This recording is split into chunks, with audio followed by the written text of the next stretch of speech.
जय हिंद फ्रेंड्स, आप सभी का स्वागत है एक बार फिर से जीके मिलेनियर्स में। आइए हम बात करने वाले हैं पॉलिटी के। इससे पहले हम 50 प्रश्नों को देखे थे, उसी के अगले पार्ट में हम बात करने वाले हैं। अगले 50 क्वेश्चंस को हम देखने वाले हैं।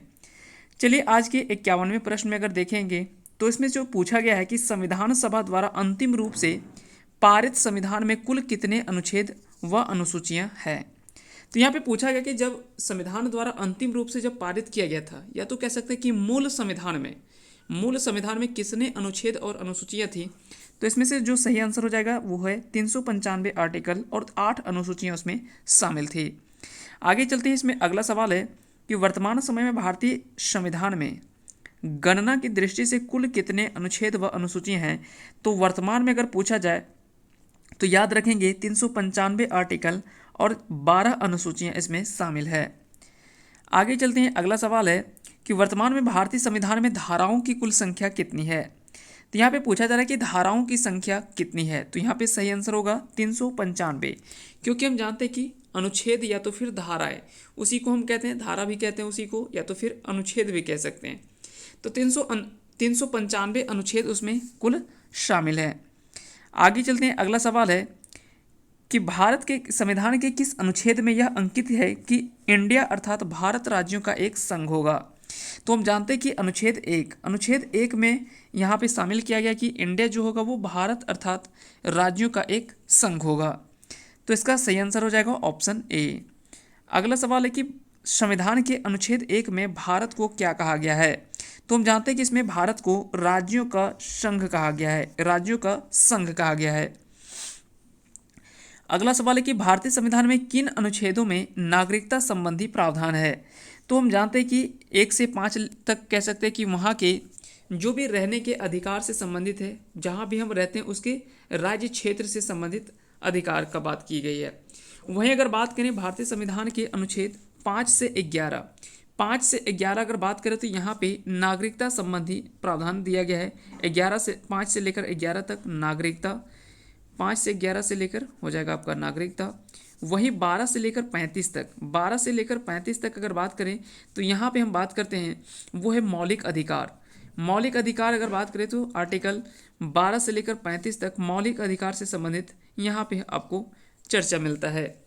उसके अलावा 36 से 51 तक अगर बात करें, 36 से 51 तक अगर बात करें तो राज्य के नीति निर्देशक तत्व कर बात करेंगे तो वहाँ पे ये सब आ जाएगा। फिर 51 का ए में मौलिक कर्तव्य देखते हैं। फिर 52 से 151 तक संघ के बारे में। फिर उसके बाद राज्य के बारे में जो कि 237 तक है। तो इस तरह से अलग अलग जब आप आर्टिकल याद करते जाते हैं, जैसे 1 से 5, फिर ये कह सकते हैं कि 1 से लेकर 5 तक, ये 4 तक, 1 से लेकर 4 तक, फिर है 5 से 11, 12 से फिर 35, फिर 12 से 35, फिर 36 से 51 जो कि कह सकते हैं कि राज्य के निर्देशक तत्व के बारे में बात की गई है। फिर वहीं अगर बात करें 51 का ए मौलिक कर्तव्य, 52 से लेकर 151 तक, 52 से लेकर 151 तक संघ के बारे में, संघ राज्य क्षेत्र के बारे में। संघ के बारे में अगर बात करें तो ये हो जाएगा यानी केंद्र के बारे में, तो 52 से लेकर 151 तक।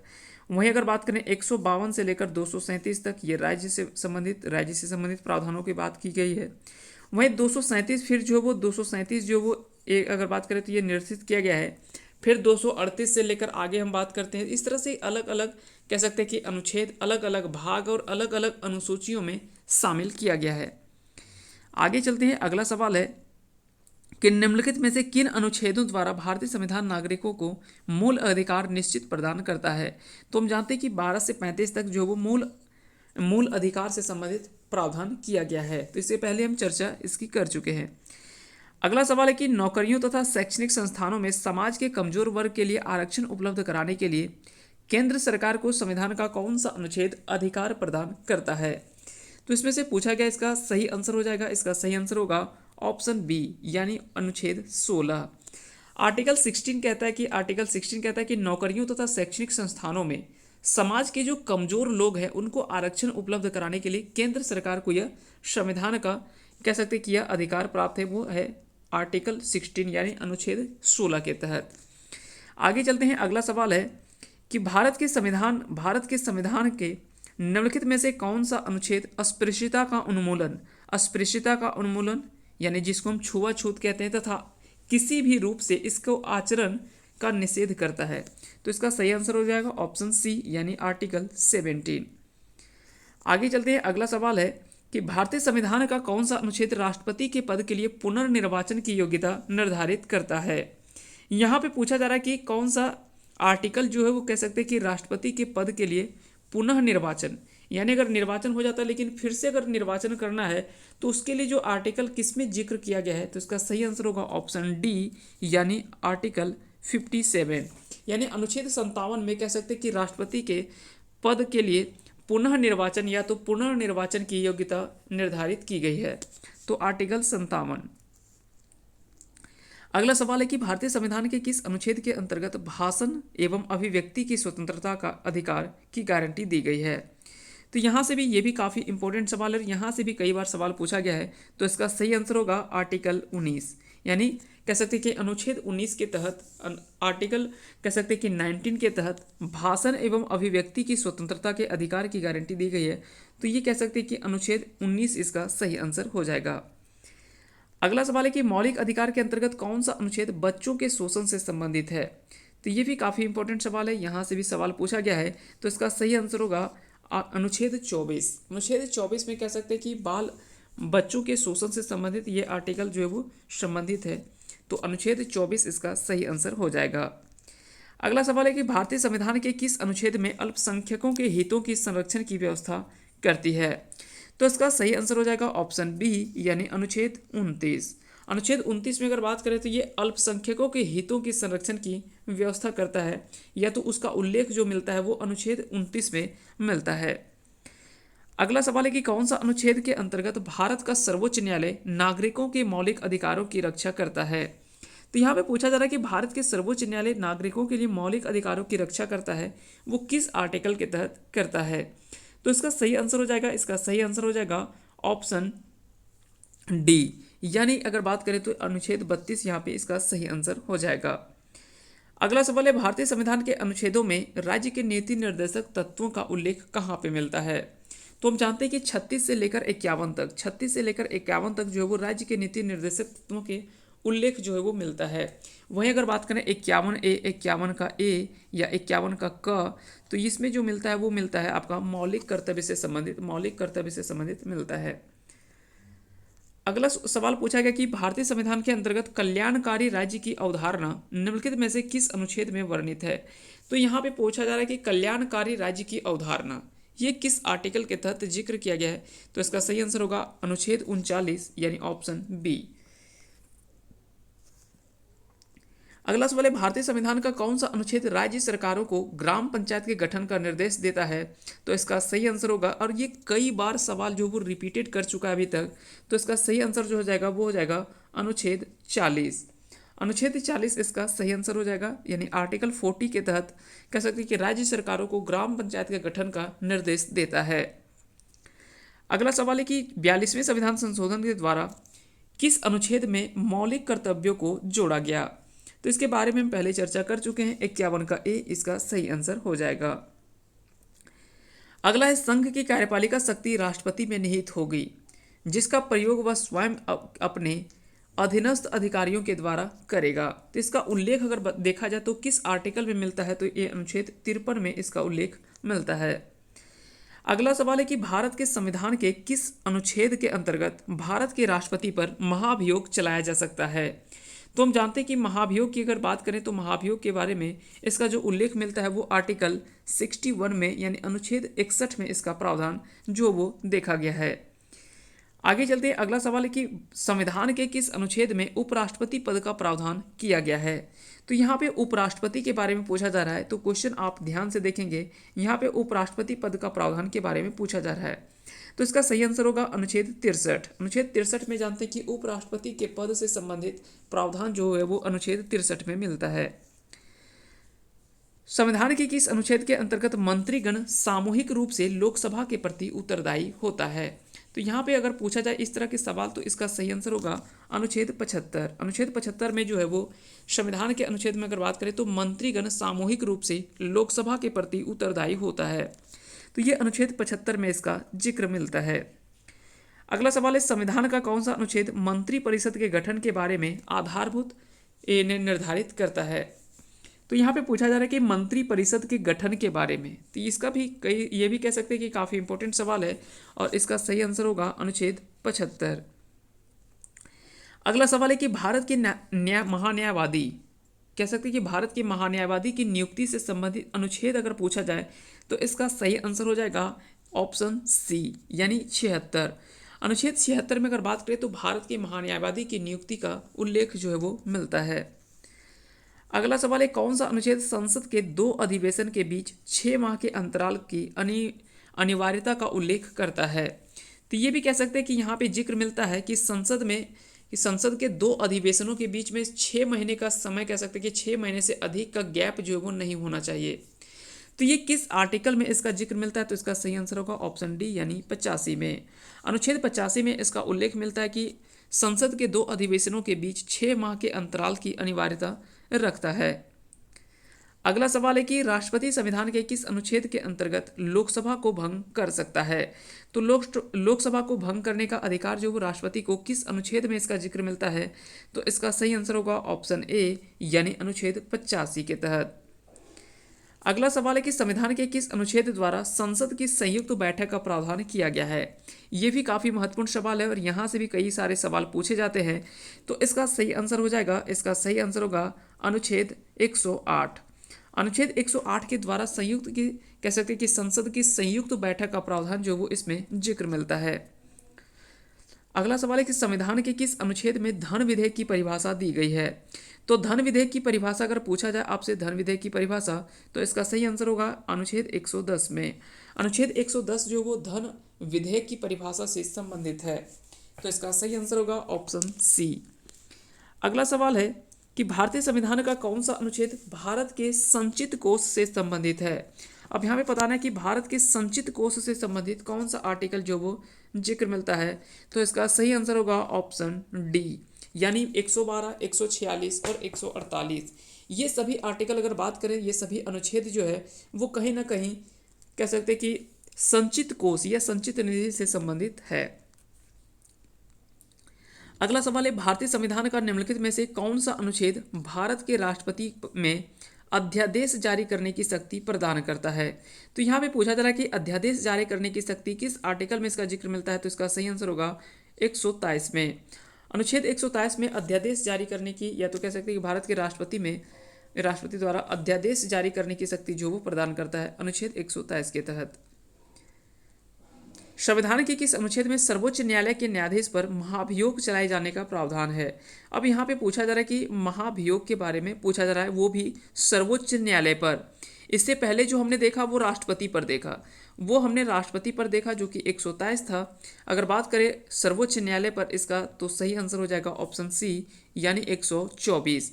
124 में याद रखिएगा सर्वोच्च न्यायालय के न्यायाधीश पर महाभियोग अगर चलाया जाना है तो उसके लिए जो प्रावधान किया गया वो अनुच्छेद 124 में।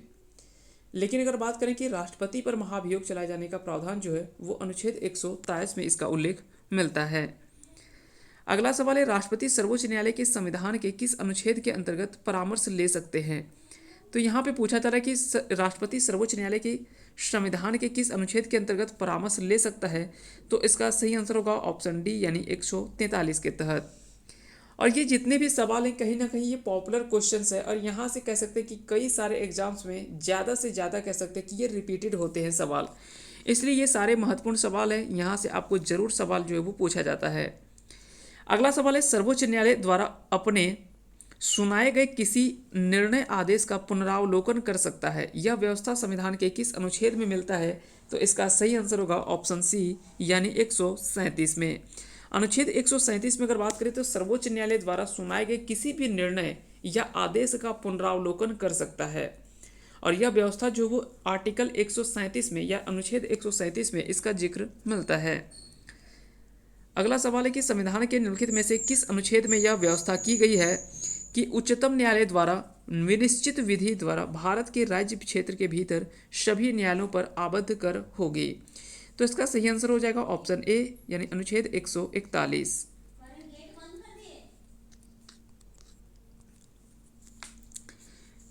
इसमें अगला सवाल है कि संविधान के संविधान के निम्नलिखित में से किस अनुच्छेद में यह व्यवस्था की गई है कि उच्चतम न्यायालय द्वारा विनिश्चित विधि भारत के राज्य क्षेत्र के भीतर सभी न्यायालयों पर आबद्ध कर होगी? तो इसका सही आंसर हो जाएगा ऑप्शन ए यानी 141, अनुच्छेद 141 इसका सही आंसर हो जाएगा। अगला सवाल है, भारतीय संविधान में सर्वोच्च न्यायालय तथा उच्च न्यायालय को न्यायिक पुनरावलोकन की शक्ति प्रदान की गई है। तो न्यायिक पुनरावलोकन की बात की गई है और सर्वोच्च न्यायालय तथा उच्च न्यायालय में, तो इसका सही आंसर हो जाएगा, इसका सही आंसर होगा ऑप्शन बी यानी अनुच्छेद 32। अनुच्छेद 32 के तहत कह सकते हैं कि सर्वोच्च न्यायालय और उच्च न्यायालय को न्यायिक पुनरावलोकन की शक्ति जो वो प्रदान की गई है, जिसे हम कह सकते हैं कि रीट जारी करने की शक्ति जो है वो दिया गया है, जो कि अलग अलग टाइप के यानी कह सकते हैं कि 5 प्रकार के रीट जो है वो जारी करने का कह सकते हैं कि शक्ति जो है वो दिया गया है इन सभी न्यायालय को। सर्वोच्च न्यायालय और उच्च न्यायालय दोनों जो वो रीट जारी कर सकते हैं। उसमें से बंदी प्रत्यक्षीकरण, परमादेश, अधिकार परीक्षा, ये सभी जो वो 5 जो है आपके जो रीट जारी करने का आदेश है वो कहीं ना कहीं अनुच्छेद 32 में इसका जिक्र जो है वो मिलता है। अगला सवाल है कि संविधान के किस अनुच्छेद के अंतर्गत अधीनस्थ न्यायालय या जिला न्यायालय कब का प्रावधान जो वो किया गया है? तो याद रखेंगे, अधीनस्थ न्यायालय या जिला न्यायालय का प्रावधान अगर पूछा जाए कि किस आर्टिकल में मिलता है, तो इसका सही आंसर होगा ऑप्शन सी यानी 233 में। अनुच्छेद 233 में जो वो अधीनस्थ न्यायालय या जिला न्यायालय का प्रावधान जो वो किया गया है। अगला सवाल है, भारतीय संविधान का कौन सा अनुच्छेद संवैधानिक प्रावधानों को संघीय संसद या राज्य विधान पालिकाओं द्वारा बनाए गए नियमों या कानूनों पर प्राथमिकता प्रदान करता है? तो इसका सही आंसर होगा ऑप्शन डी यानी अनुच्छेद 243 में। अनुच्छेद 243 इसका सही आंसर हो जाएगा। अगला सवाल है, किस अनुच्छेद के तहत अवशिष्ट शक्तियां जो है वो केंद्र के पास है? तो अवशिष्ट शक्तियां केंद्र के पास है, अगर आर्टिकल पूछा जाए कि किस अनुच्छेद में इसका जिक्र मिलता है, तो इसका सही आंसर होगा अनुच्छेद 248। अनुच्छेद 248 में कहता है कि के तहत कह सकते हैं कि ये अनुच्छेद 248 के तहत कह सकते हैं कि अवशिष्ट शक्तियां जो होता है वो कहीं ना कहीं केंद्र के पास कह सकते हैं कि केंद्र के पास होता है। तो इसके तहत कह सकते हैं कि अनुच्छेद 248 इसका सही आंसर होगा। अगला सवाल है, राज्य द्वारा प्रार्थना करने पर भारत की संसद उन राज्यों के लिए किस अनुच्छेद के अंतर्गत कानून बना सकती है? तो इसका सही आंसर होगा ऑप्शन बी यानी अनुच्छेद 252 के तहत।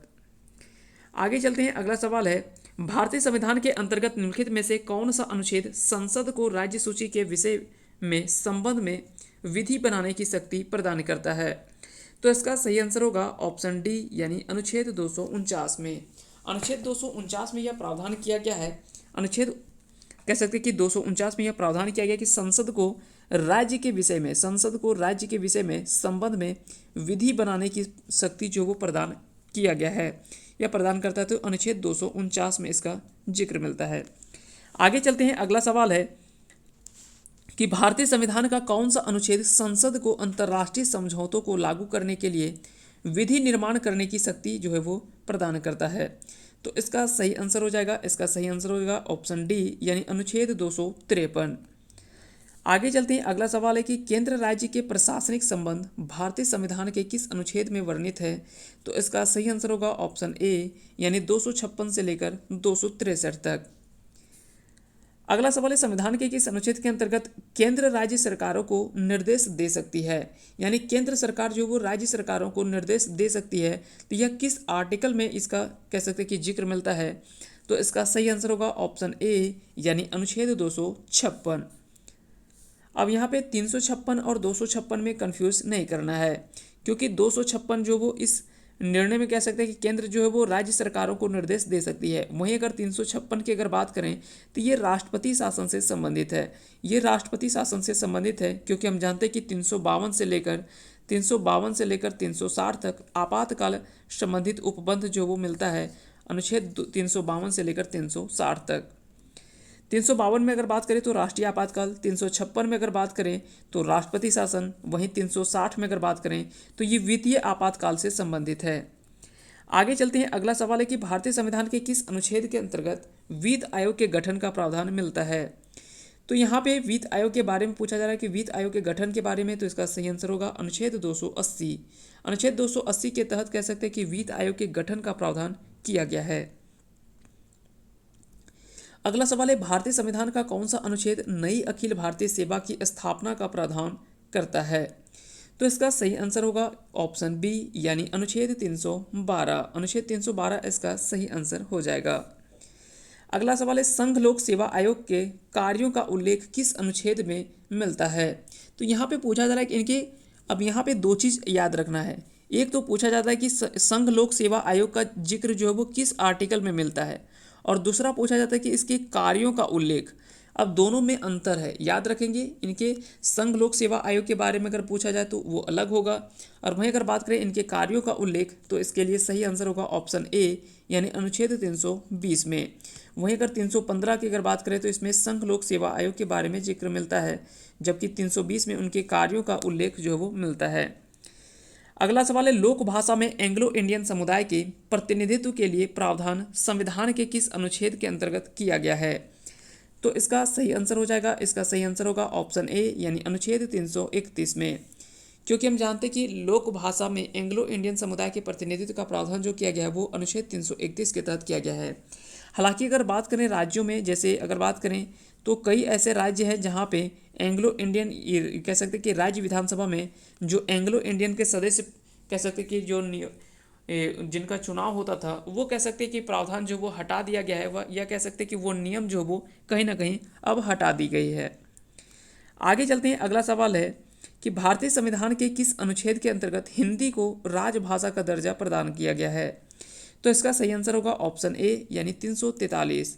343 से लेकर 351 तक अगर बात करें तो ये राजभाषा से संबंधित जो प्रावधान देखने को मिलता है। 343 से लेकर 351 तक, 343 से लेकर 351 तक इसका जिक्र मिलता है। अगला सवाल है भारत की बाहरी आक्रमण, भारत में बाहरी आक्रमण तथा सशस्त्र विद्रोह के कारण भारत में राष्ट्रपति द्वारा राष्ट्रीय आपातकाल की घोषणा जो वो किस अनुच्छेद के अंतर्गत मिलता है। तो इसका सही आंसर होगा 352 के अंतर्गत। 356 में राष्ट्रपति शासन, 360 में वित्तीय आपातकाल, ये हो जाएगा वित्तीय आपातकाल। और वहीं अगर बात करें 368 तो हम जानते हैं कि संविधान संशोधन, ये सभी के बारे में हम चर्चा कर चुके हैं। अगला सवाल है और आज का अंतिम सवाल है, और इसका जवाब आपको कमेंट करके बताना है कि इसका सही आंसर क्या होगा। संविधान में मंत्रिमंडल शब्द का प्रयोग एक बार हुआ है, यह कह सकते हैं कि किसके अंतर्गत, इसमें कह सकते हैं कि मंत्रिमंडल शब्द का जो उल्लेख हुआ है वो किस अनुच्छेद में एक बार किया गया है। तो इसका आंसर जो वो आपको आंसर कह सकते हैं कि इसका आंसर कमेंट करके आपको आंसर जरूर बताना है कि इसका सही आंसर क्या होगा। तो कमेंट करके जरूर बताएंगे इसका सही आंसर क्या होगा। और अगर यह वीडियो पसंद आया होगा तो इस वीडियो को लाइक कर दें, साथ ही साथ अगर चैनल पर नए हैं तो चैनल को सब्सक्राइब कर दें और बेल आइकन को प्रेस कर दें, और साथ ही साथ अपने दोस्तों को ज़्यादा से ज़्यादा इसे शेयर भी कर दें। अगर आपको पसंद आया हो तो इस वीडियो को ज़रूर लाइक करें और साथ ही साथ शेयर ज़्यादा से ज़्यादा ज़रूर करें। आप सभी को बहुत बहुत धन्यवाद अंत तक बने रहने के लिए। जय हिंद, जय भारत।